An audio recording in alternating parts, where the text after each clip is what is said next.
Hello everyone out there in YouTube land, internet land, whatever land you're in. This is Lawrence. I'm going to hit my egg timer so I don't let this video run too long. Okay, start. 34 minutes, but we're not going to let it run that long.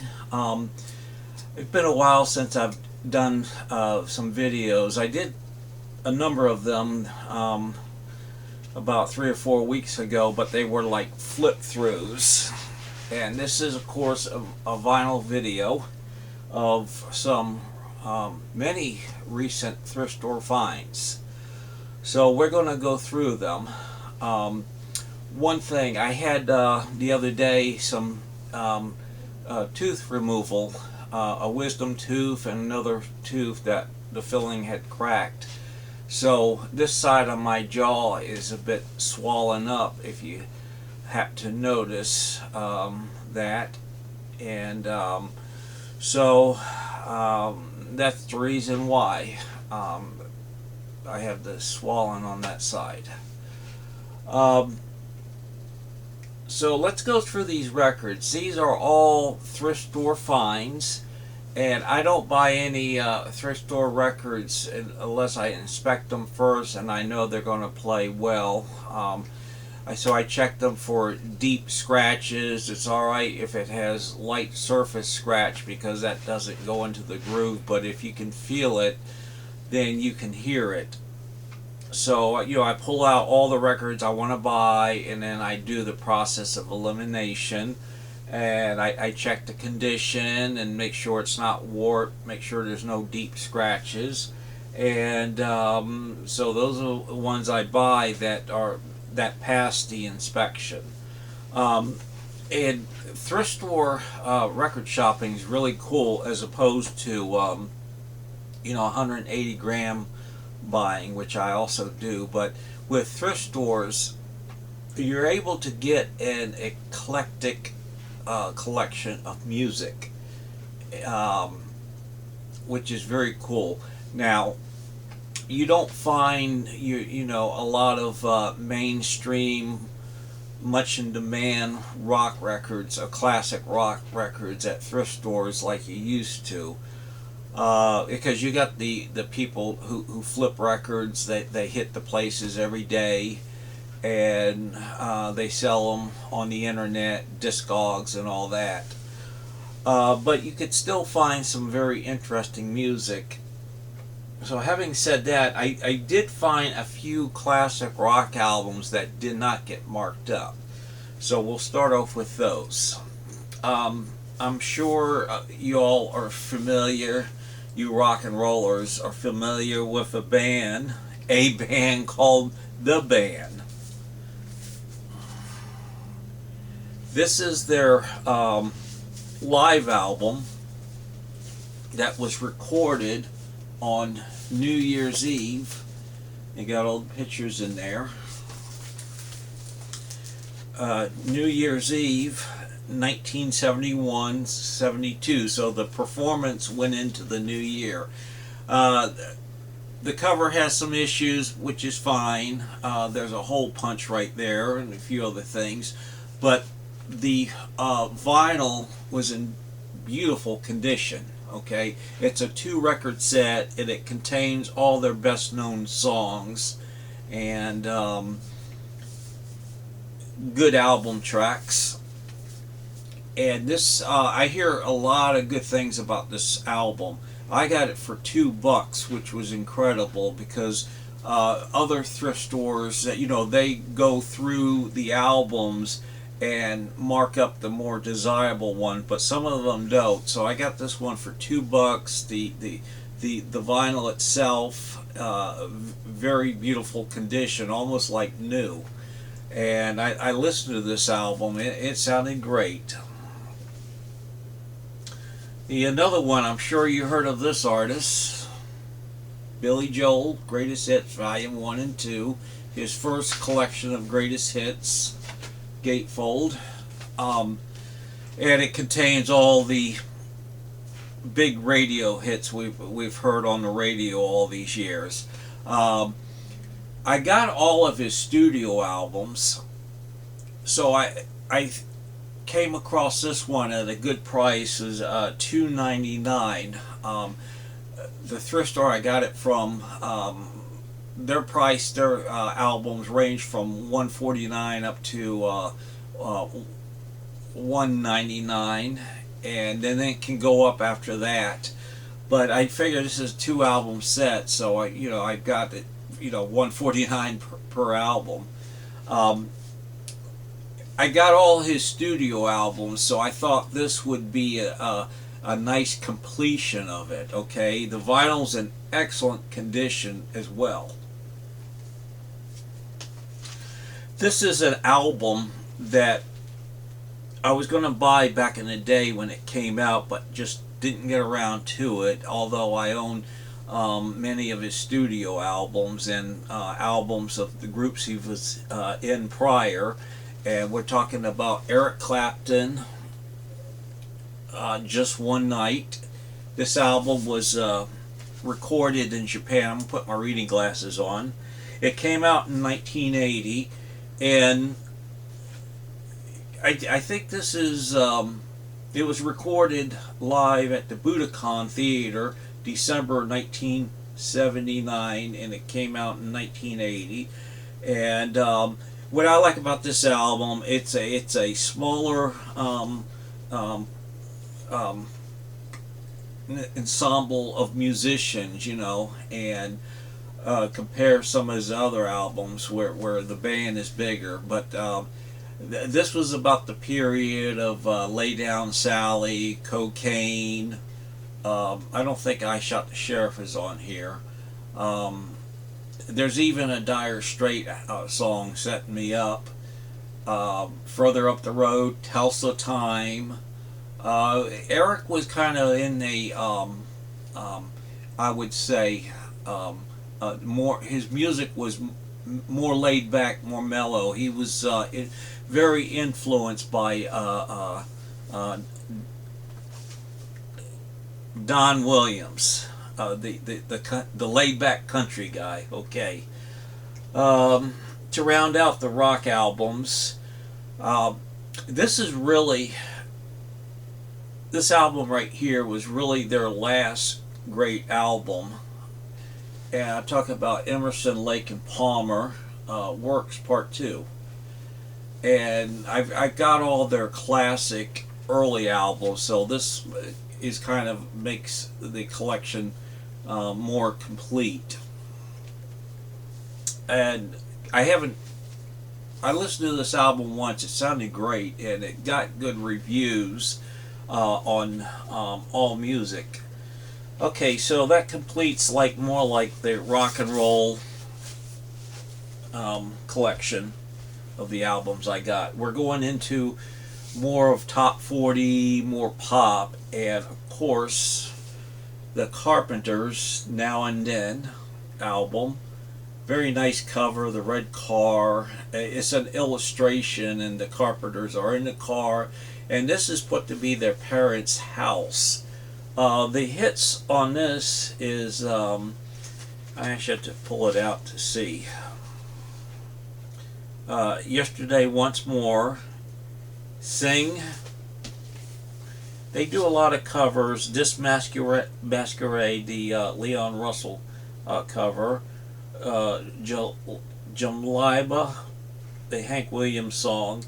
I Can't Make It. I Can't Make Music, Randy Elderman.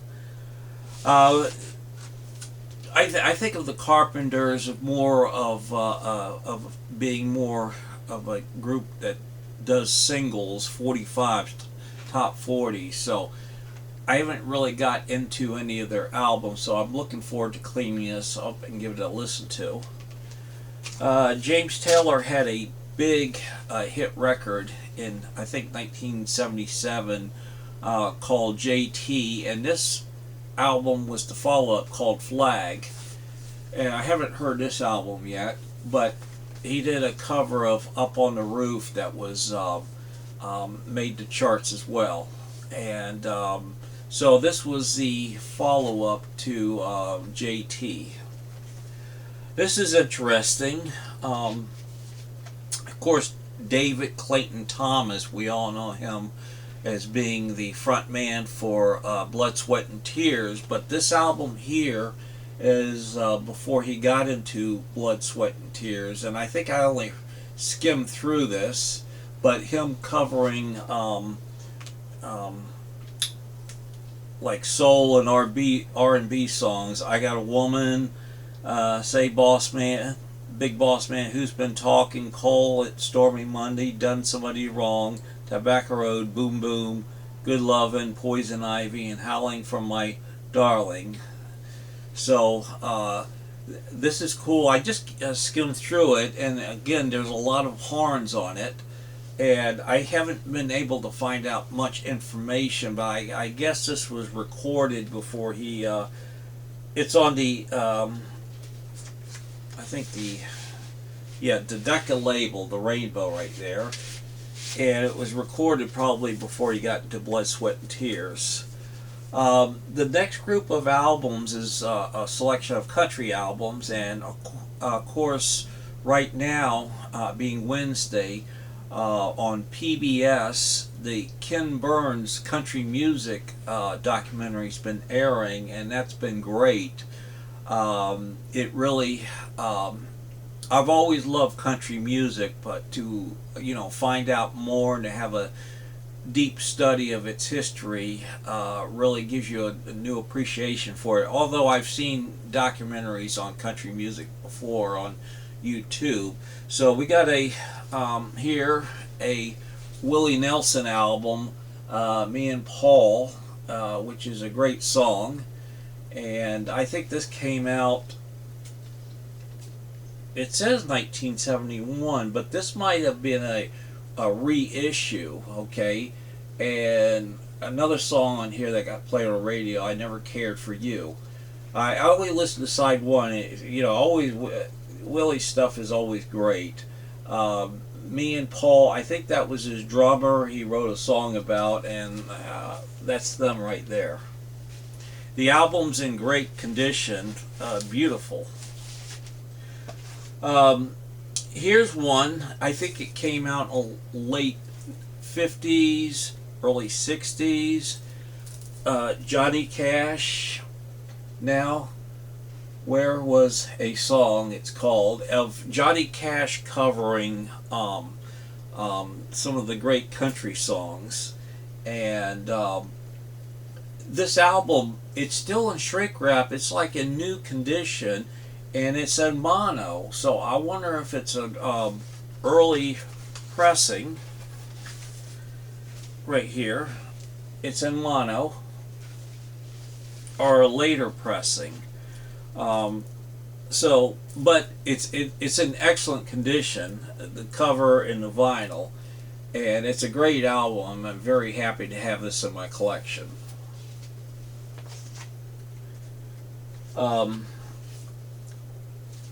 Ray Price, San Antonio Rose, a tribute to the great Bob Wills, and this is a great album, and I did some research on it and learned that young Willie Nelson played some acoustic guitar on some of the tracks.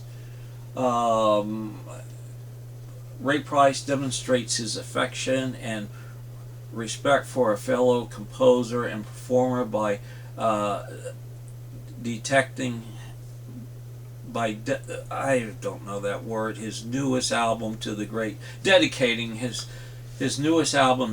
Bob Wills. In fact, he sings several ballads by Bob, giving them his own distinctive voice.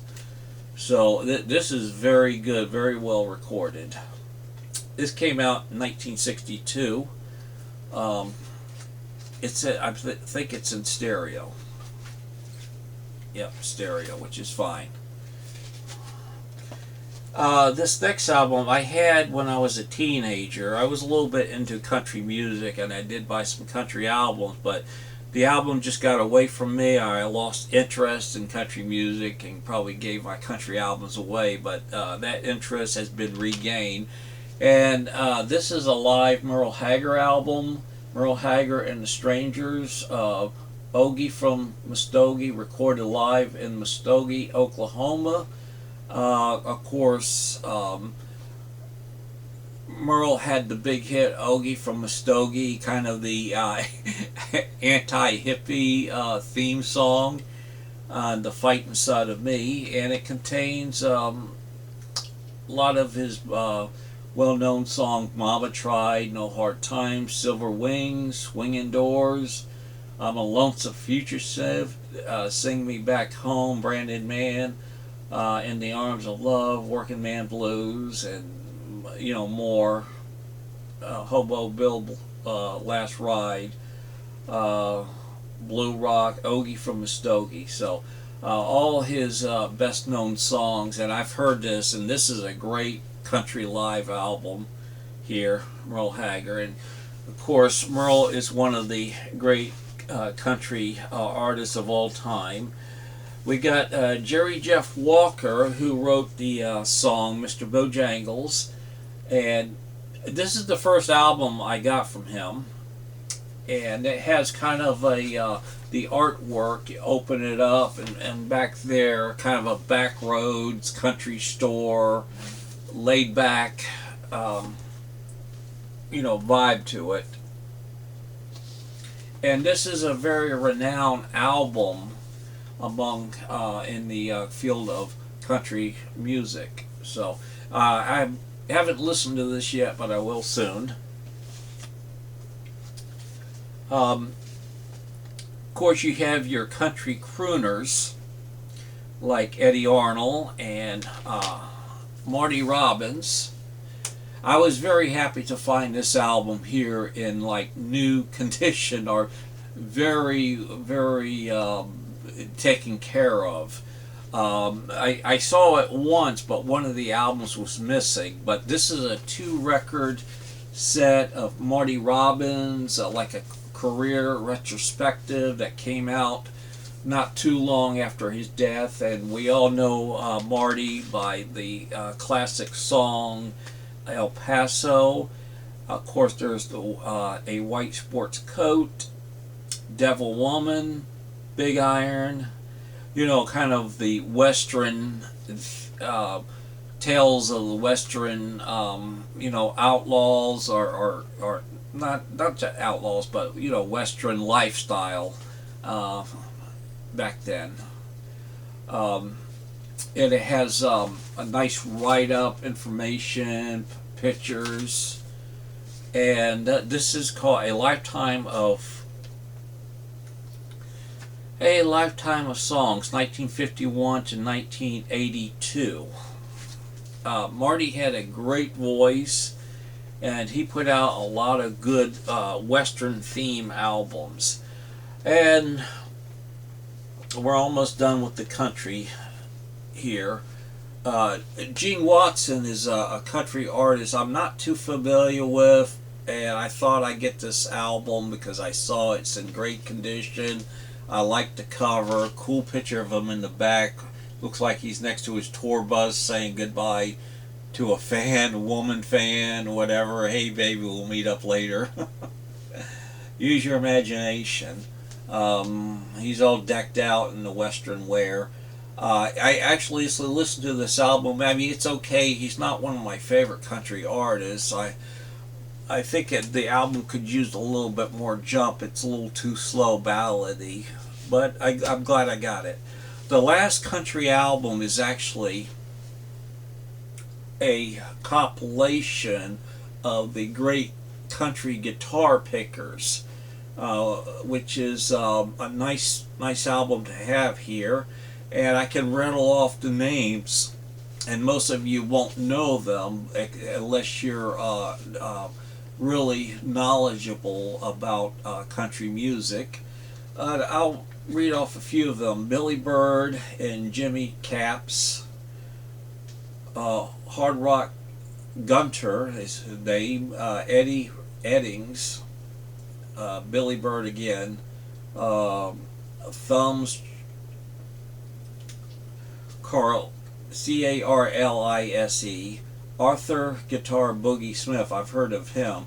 And it has some pictures of some of these players. So these were like the big sessions and traveling musicians who played behind the big stars, you know, the Ernest Tubbs. Uh, this is also on a one of the budget labels of the time, a product of Starday Recordings, right there. But the vinyl's in beautiful condition. So I'm glad I got that. You know, 14 instrumental for most country stylists. I'm checking my timing here. Did I start this? No, forgot to start the egg timer, so I'm going to check the... Okay, we got 15 minutes left on the time card, so we're going to move things along. This is we're getting into some jazz and some vocals. This is a Columbia Records sampler of the great jazz artists of the time, the Dave Brubecks, the Chico Hamilton, Carmen McRae, Miles Davis, Lionel Hampton, Quincy Jones, Jimmy Gruff, Duke Ellington, Thelonious Monk, you know, all the big names. And this album here, I looked up on discography. It actually, because of its uniqueness, it sells for a good price.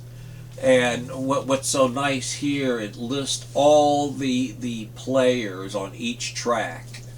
So and the artwork's pretty cool. I like compilations like that because you get like a buffet table, an assortment of stuff.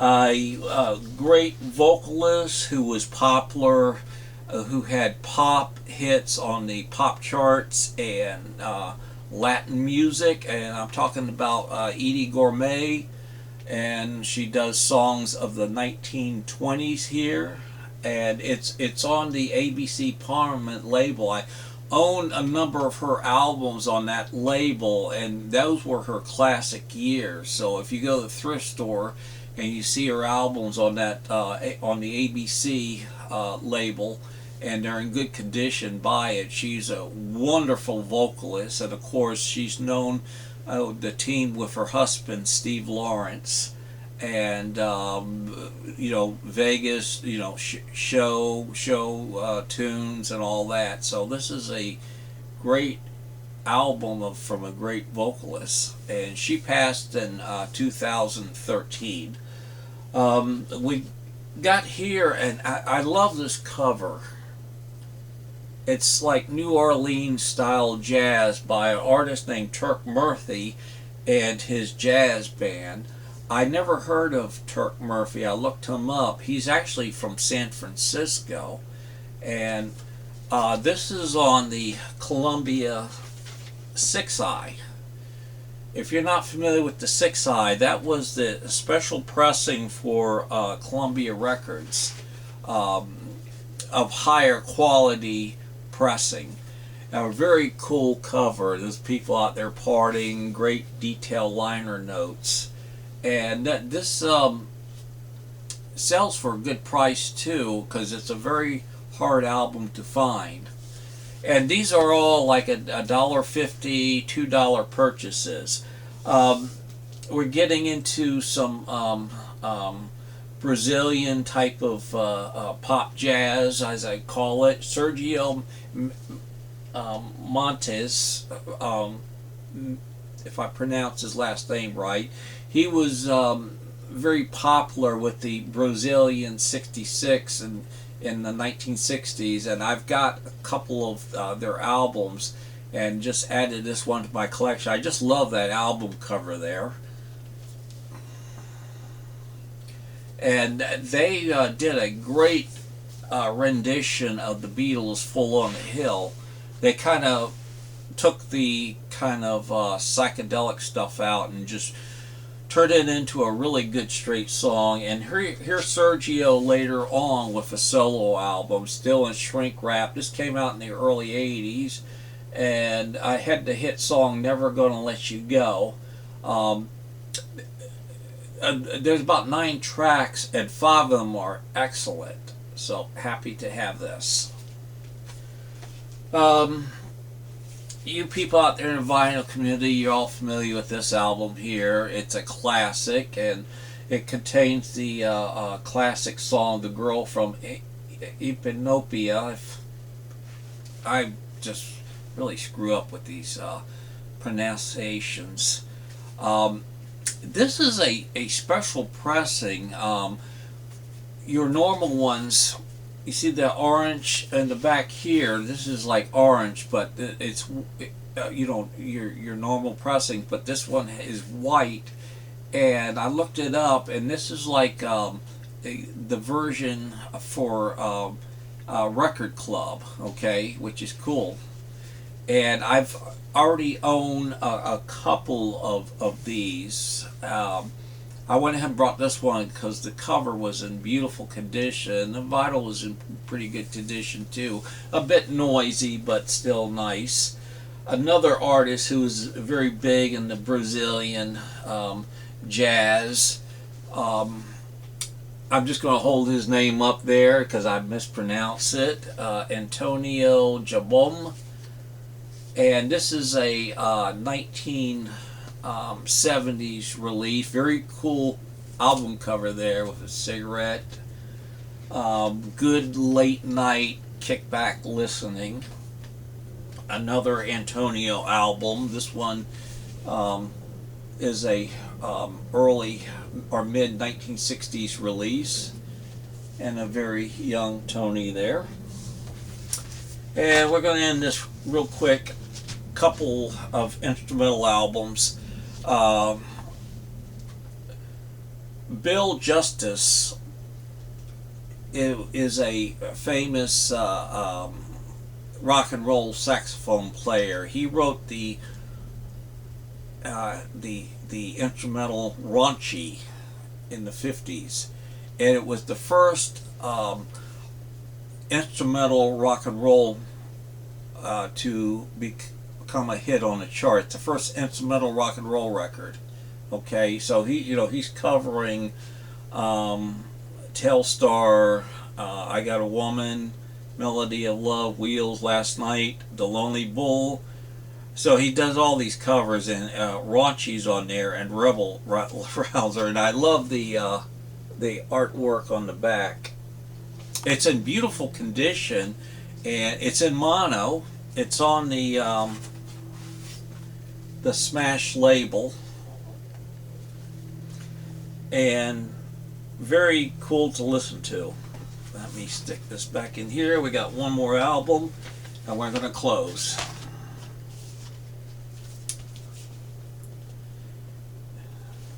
Big hits, Prado. Put my glasses on. Prado. He was king of what they call mambo. Prado was a Cuban musician and band leader in the field of mambo music, and this is very fun, very festive to listen to. This is what you want to play at a summertime pool party. It has a very great version of Cherry Pink and the Apple Blossom White. All the tracks are great. It's on the RCA Living Stereo right here. That's pretty cool. So we got a nice collection of records. I paid for anywhere from $1.50 to $2. I got a lot of assortment of great music, and I want to get these filed now, put them in the collection, but I wanted to show them off first. So anyway, we got about 7 minutes, so we're going to close. I just want to thank everybody for watching this video. And I got my cat here, and she's causing some destruction. She called the camera to move. Okay. Thank you for watching the video. Please leave a comment. I mean, thumbs up are nice, but comments are great, okay? I hope you enjoyed viewing these albums as I enjoyed buying them and going to enjoy listening to them. Um, Everyone have a great day, and next time you see me, I will look normal. Y'all take care. Bye.